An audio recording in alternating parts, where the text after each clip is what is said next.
get start. Hello my dear lovely viewers, I'm Muslim. Smart English speaking practice.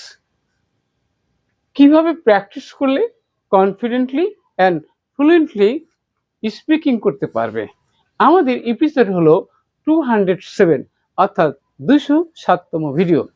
আর আজকে আমার এই ভিডিওতে যে বিষয়গুলো আমরা আলোচনা রেখেছি সে বিষয় হচ্ছে বন্ধুরা যে পার্ট এর বেসিক কোশ্চিন অ্যান্ড অ্যান্সার। আমাদের বেসিক কোশ্চেন এবং অ্যান্সার অবশ্যই জানতে হবে স্মার্টলি ইংলিশ শিখতে হলে। আর দ্বিতীয় পার্টে আমাদের রয়েছে বন্ধুরা যে ডেলি সিচুয়েশন প্র্যাকটিস। আমাদের ডেলি লাইফে আমাদের বিভিন্ন রকমের কি সংলাপ করতে হয়, ডায়লগ করতে হয়, সে বিষয়টি আমরা কিভাবে আমরা সেটা কনভারসেশন করতে পারবো সেটি জানতে পারবো। আরও জানতে পারবো স্মার্ট ফ্রেজ অর সেন্টেন্সেস, অর্থাৎ স্মার্টলি সেন্টেন্স ওয়ার্ড আমাদের কিভাবে আমরা ইউজ করব। ওকে, তাহলে চলো আমরা স্টেপ বাই স্টেপ বিষয়টি জানবো। ওকে, প্রথমে দেখো বন্ধুরা আমরা কমন কোশ্চেন এবং অ্যান্সারের কথা বলছিলাম যে সেখানে তোমার নাম কি।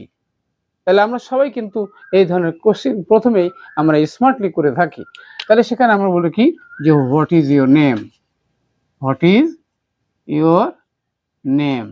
ওকে, তাহলে আমাদের দেশ বিদেশে সকল সময় আমাদের কিন্তু কনভারসেশন করা